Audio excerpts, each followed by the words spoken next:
کار در مجارستان، یه پست صادقانه و کامل برای شما.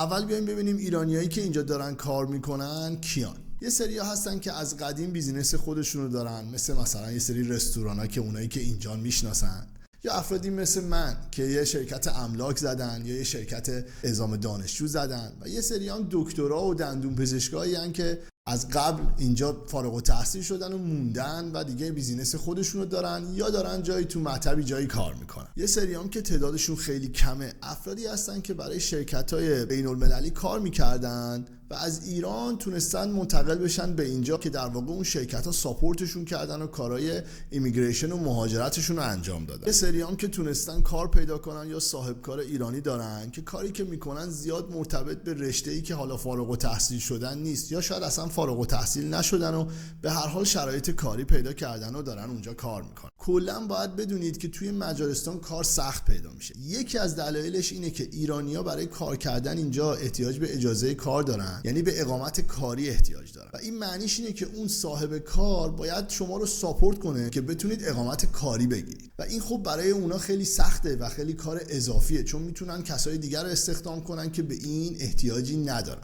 از اون طرف هم اگر بخواد این کارو بکنه باید حقوق بالا براتون رد کنه که باز اینم خیلی باب دلشون نیست. حالا خیلی از شما سوال کردید که ما میتونیم بیایم اونجا درس بخونیم و کار کنیم. یکی اینکه شما به عنوان دانشجو 24 ساعت در هفته میتونید قانونی کار کنید، ولی واقعا سخت تصور کرد که یه دانشجویی که تو شاخه کارشناسیه اینجا وقت کار کردن داشته باشه. ممکنه آخر هفته بتونی یکی دوتا غذا دلیور کنی، ولی اون خیلی بهت کمک مالی نمیکنه. و از اون طرف دانشگاه‌های اینجا جوریه که شما واقعا باید درس بخونید تا نتیجه بگیرید. پس چیزی که من میگم این که اگه کسی واقعا شرایط مالیش جوریه که حتما باید بغل درس خوندن کار کنه، من فکر نمی‌کنم مجارستان جای خوبی براش باشه. حالا اونایی که برای کارشناسی ارشد میان زمان برای کار کردن دارن، ولی باید ببینیم میتونن کار پیدا کنن. این خیلی خیلی بستگی به خودشون داره و اینکه چقدر بلدن دنبال کار بگردن.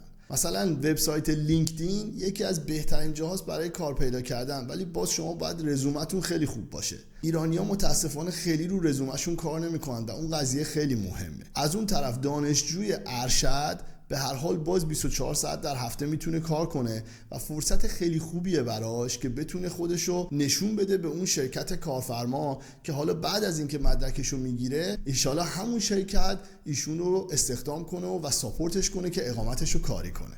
در کل اگر بخوای تو مجارستان کار کنی 3 حالت داره. حالت اول این که بیزینس خودتو بزنی. حالت دوم اینه که حرفه خاصی بلد باشی که بهت کار بدن و شانست هم باشه که کارفرمات در واقع تو رو ساپورت کنه که اقامتتو بتونی بگیری. حالت سوم اینه که به صورت بلک یا غیر قانونی کار کنی که اونجوری هم متاسفانه طبیعتا این کار موقته و خب خیلی نمیتونیم ساپورتت کنیم. ولی به راستشو بگم منم موقعی که شروع کردم کارم خیلی قانونی نبود، ولی من بهت بگم من اهل معاشرت بودم و اهل این که بتونم راهمو پیدا کنم، ولی خیلی ها هستن اینجوری نیستن. پس با خودت صادق باش، ببین دقیقاً چه آدمی هستی، از دنیا چی میخوای، و اگر اینجا میخوای کار کنی واقعاً حرفه خاصی بلدی و خودت بپرس که آیا اگر که صاحب کار بودی خودتو استخدام میکردی. در کل میتونم بگم یکی از ضعف‌های مجارستان دقیقاً همین مسئله کاره، اما خیلی هم هستن که به هر حال راه خودشونو پیدا کردن و دارن کار میکنن.